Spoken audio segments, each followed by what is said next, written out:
I am Ferdinand Marcos, and I am the President of the Republic of the Philippines. I stand today on behalf of 110 million Filipinos. Hi everyone, hello universe, it's me again. Shoutout sa inyo mga kababayan, Marcos Loyalists and supporters, hello, Filipinos and OFW, hello po, no?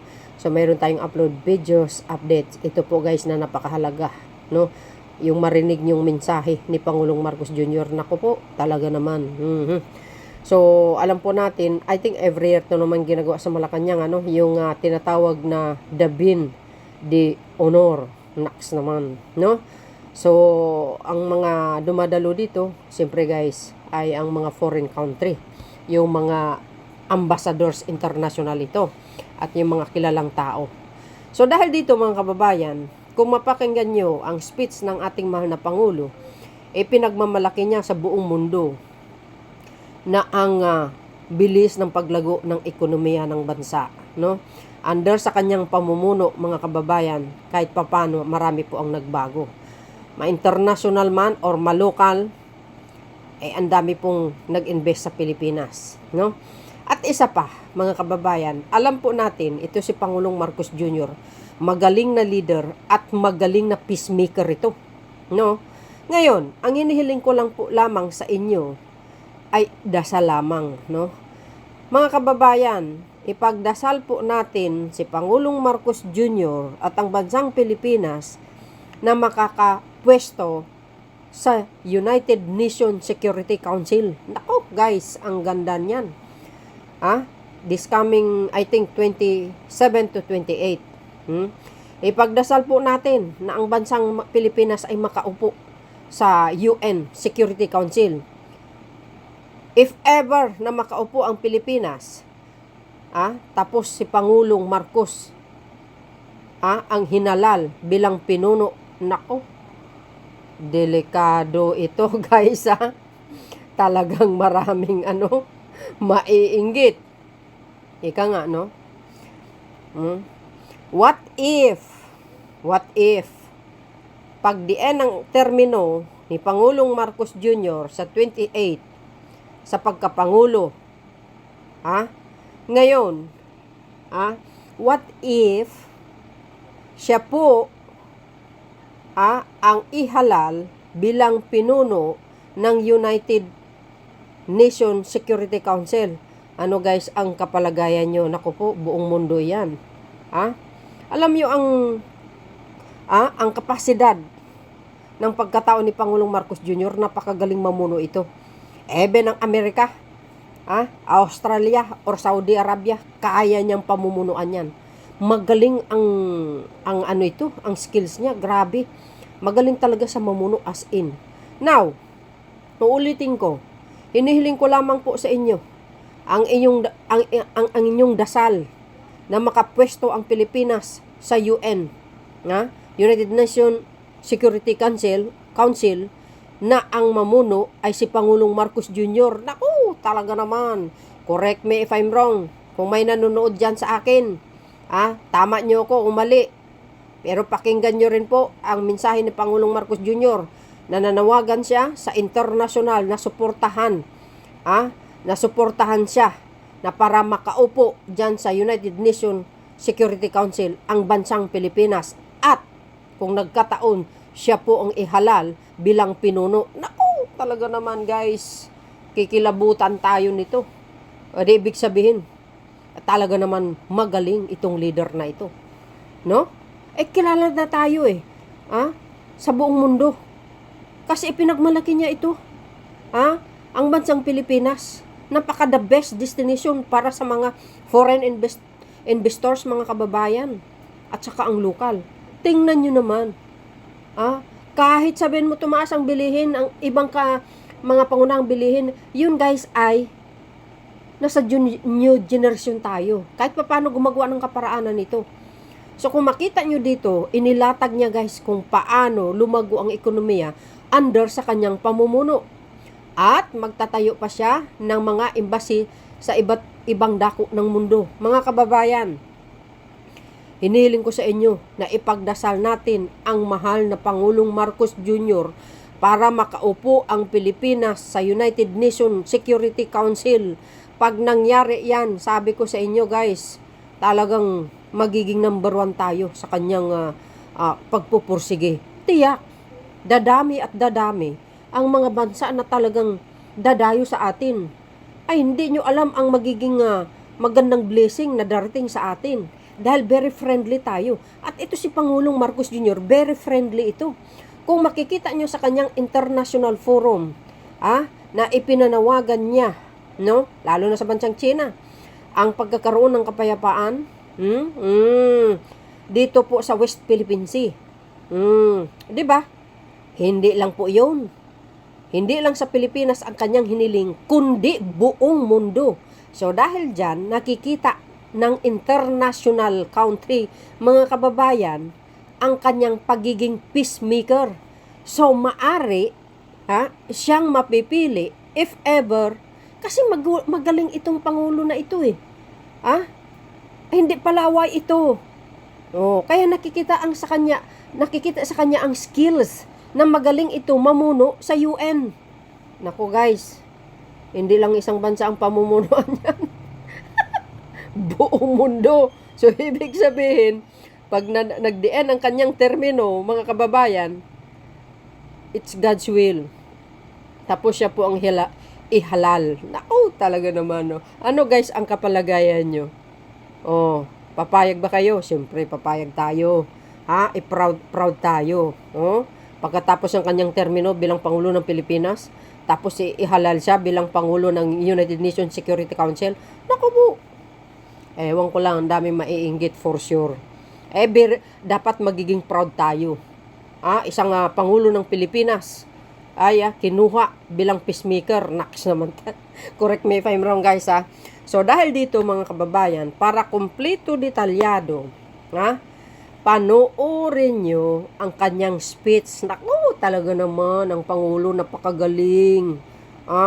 Ay bagay sa kanya guys ang magiging pinuno ng UN. Sa nakikita ko lang Well, ipagdasal po natin yan. Tulungan nyo naman po ako mga kababayan na ipagdasal ang Pangulo, okay? So, para kumpleto detalyado, panoorin nyo ito. Maraming salamat sa inyong watching mga kababayan. See you again on my next upload video. Bye bye bye and babush. God bless Philippines. Excellencies, distinguished guests, the President of the Republic of the Philippines, Ferdinand R. Marcos Jr.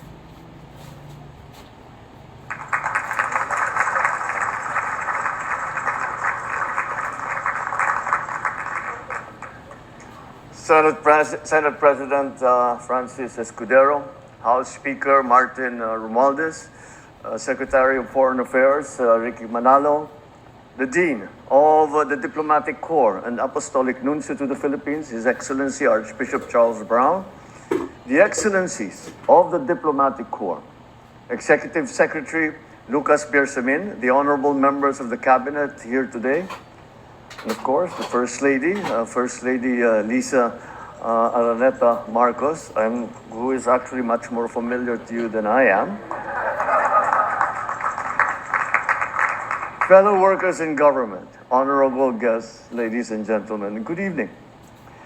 I am delighted to once again see you all here today as we celebrate the beginning of 2025, a fresh start and with renewed enthusiasm.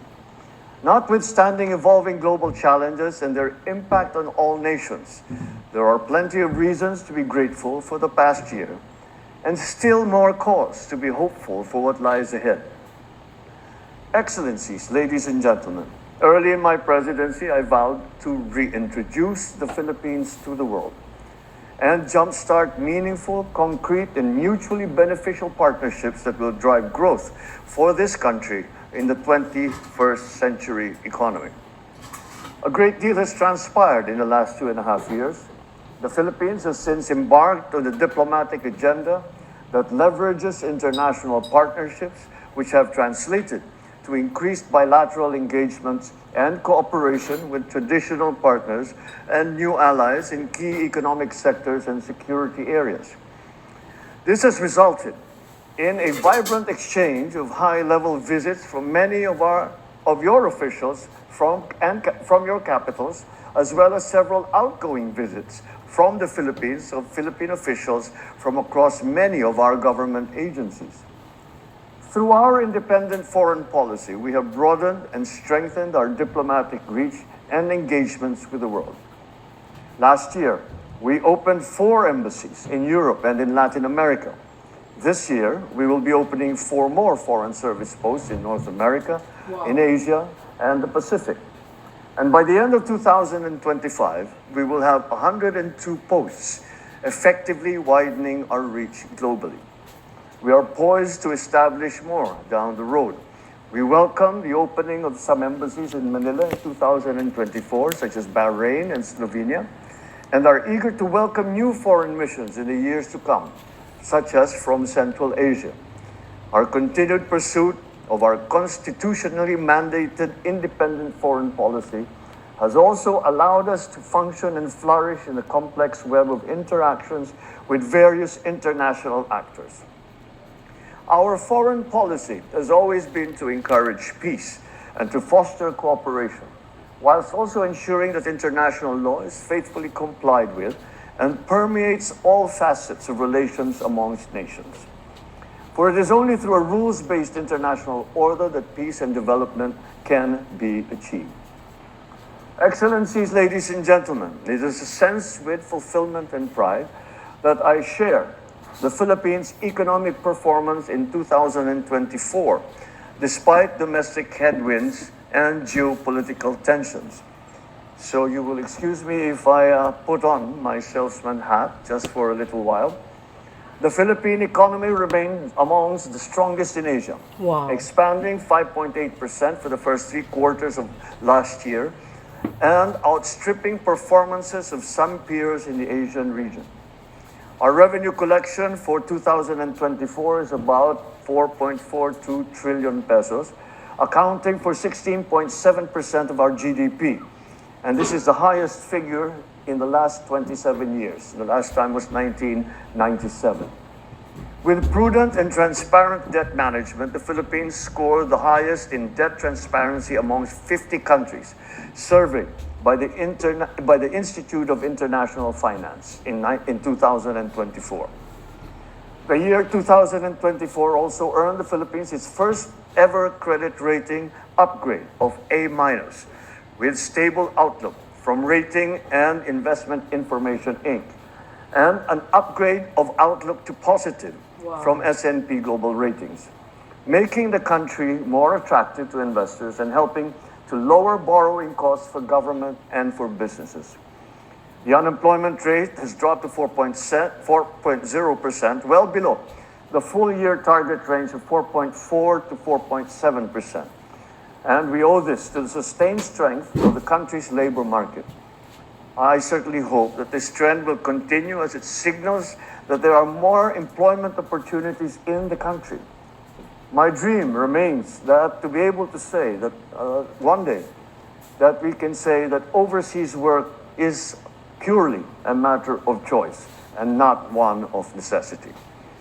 With strong macroeconomic fundamentals, we are confident that the country will be able to hit this year the GNI per capita range set for us by the World Bank to reach the upper middle income status country, coming off from an all-time high record registered in 2023 to the tune of $4,335 US, or 241,165 Philippine pesos. Looking forward, this government is committed to accelerating infrastructure investments, enhancing the ease of doing business, and boosting national competitiveness. These will support businesses, attract foreign investments, and spur higher economic growth. With a long history and a credible record of multilateral diplomacy, the Philippines is in a very strong position to take on more leadership roles that seek to advocate for consequential issues in the global agenda. One such important issue is peace and security.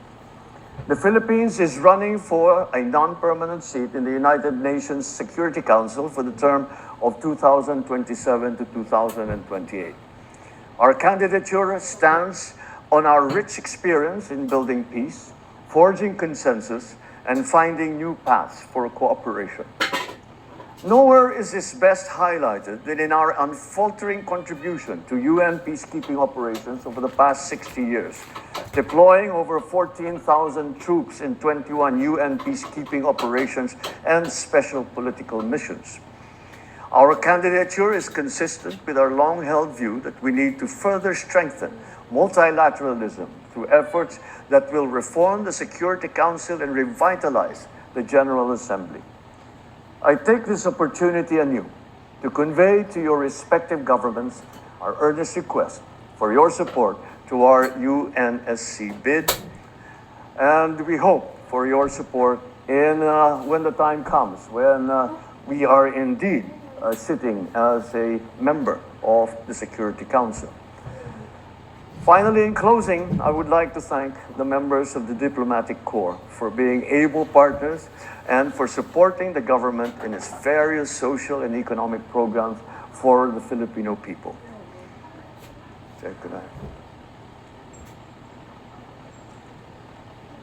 So allow me to make a toast to another year of partnerships and collaboration with you, with your countries, and enduring friendships between our countries and, even more importantly, our peoples. Cheers. Happy New Year.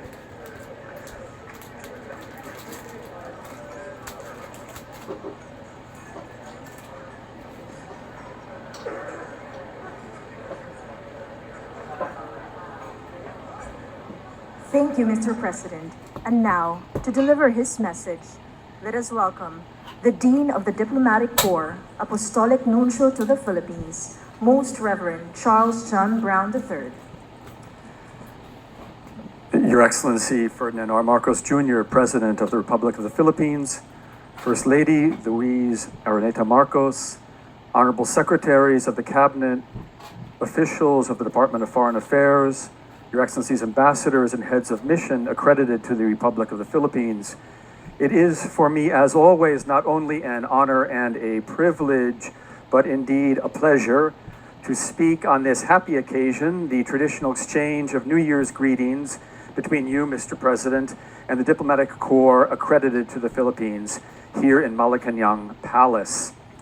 Your annual invitation to welcome the new year with you and the First Lady is always deeply appreciated by all of us, because in addition to being an opportunity for us to interact with you, it also gives us the occasion to express our gratitude to you, to your government, and indeed to all the people of the Philippines for the kindness we experience every day in this wonderful nation. The Diplomatic Corps congratulates the government for the encouraging economic figures recently released on inflation, economic growth, and employment, mentioned by you, Mr. President, in your speech.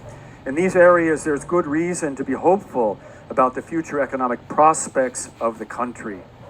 With regard to progress in the area of peace and reconciliation in the new year 2025, the international community continues to believe that the Bangsamoro peace process remains the viable path to peace, security, and prosperity for the people of the Bangsamoro region of Muslim Mindanao. Although recent challenges remind us of the need for patience and perseverance in the attainment of those goals. The international scene is, however, as all of us know, marked by significant polarization and even recrimination, all of which is amplified in a media environment characterized by strident, contrasting opinions and the presentation of perspectives ranging from information to misinformation and disinformation. In such an environment, it's virtually impossible for any single actor to completely control the narrative, as may have been possible in the past. The consequence of this reality is that the public's trust in institutions begins to diminish considerably. The antidote to this state of affairs is not easy, but it certainly involves, on the part of all of us, a recommitment to truthfulness, balance, and fairness in our statements, and to listening respectfully to the perspectives of people with whom we disagree. For all of us, men and women serving in government and in diplomacy, our mission is to help guide the course of human events in a path that leads to peace, prosperity, and security for all. That is only possible when there's communication, the authentic and respectful exchange of ideas and proposals in continuous dialogue. Your Excellency, Mr. President, allow me to conclude my comments this evening by recognizing in a special way the work of the women and men of the Department of Foreign Affairs under the leadership of His Excellency Secretary Enrique Emanalo. We, the diplomats accredited to the Philippines, interact on almost a daily basis with the officials of the Department of Foreign Affairs, and it is indeed a pleasure for us to collaborate with them. And so, Your Excellency, it is an honor for me to express on behalf of all the members of the Diplomatic Corps our sincere best wishes for a new year blessed by peace, prosperity, and progress. And now, my dear friends, may I ask all of you to join me in a toast.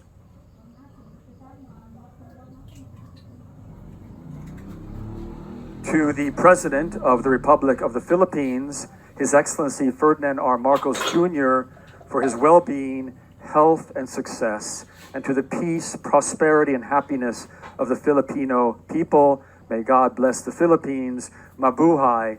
Cheers.